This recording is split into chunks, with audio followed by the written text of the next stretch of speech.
My name is Peter Goetje. I'm a director of the Nordic Cochrane Center in Copenhagen and professor of research design and analysis at the University of Copenhagen. 2 years ago, I found out that our prescription drugs are the third leading cause of death after heart disease and cancer. Our drugs kill around 200,000 people in America every year, and half of these people die while they do what their doctors told them. So they die because of the side effects. The other half die because of errors. And it's often the doctors that make the errors, because any drug may come with 20, 30 or 40 warnings, contraindications, precautions, and so on. No doctor in the world knows about all this.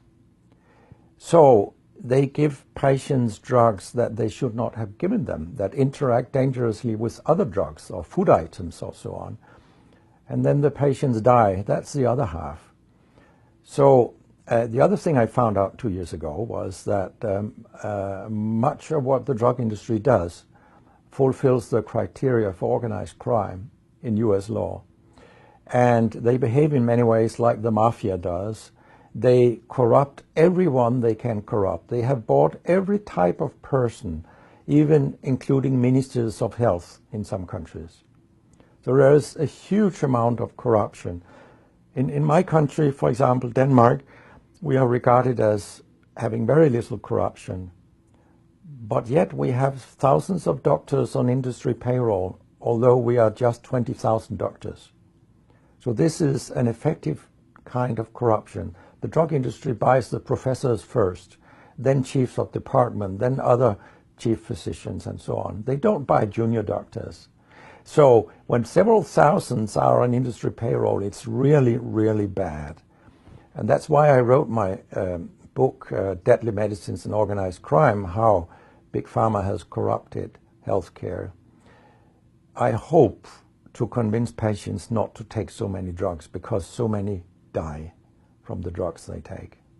In my country, people take so many drugs that every single citizen can be in treatment with 1.5 drugs from they are born till they die. This is incredible. And drugs are not that helpful. And they kill very many of us. We know that. That's why drugs are the third major killer after heart disease and cancer. So what we need in the coming years is to take far fewer drugs than what we do currently. If we did that and we were careful, then we could live longer and live better lives. Because drugs have many side effects, and patients often don't realize that when they become worse, that it could be a side effect of the drug, which they continue taking because that's what their doctors tell them. So when I was a specialist in internal medicine, what I very often did was that I stopped a lot of drugs, particularly in elderly people, and it's quite revealing to see a bedridden elderly person come into your ward, and when you stop the drugs, I mean, that person becomes many years younger. And many of these drugs affect the brain, and old people tolerate that very, very badly.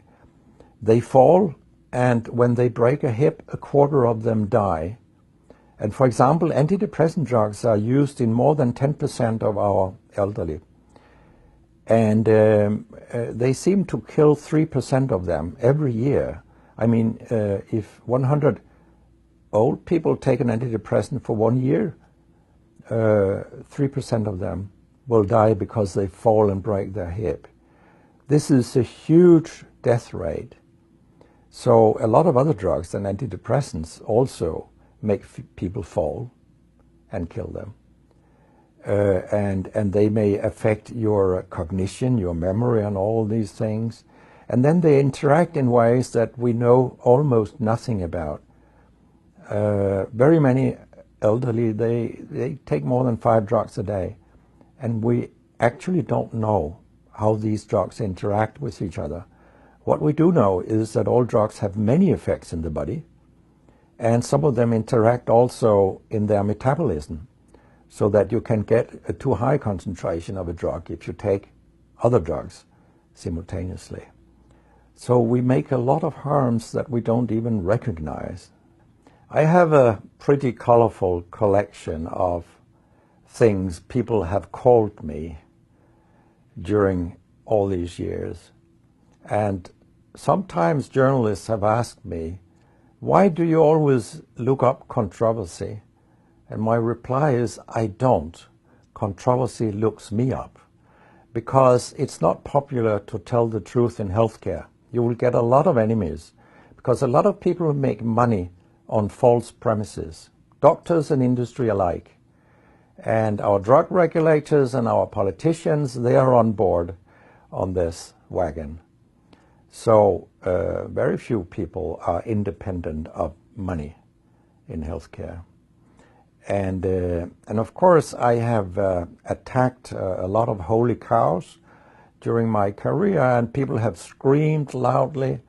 In a French journal, I was called a statistical masturbist because I showed with statistics that mammography screening didn't work and things like that.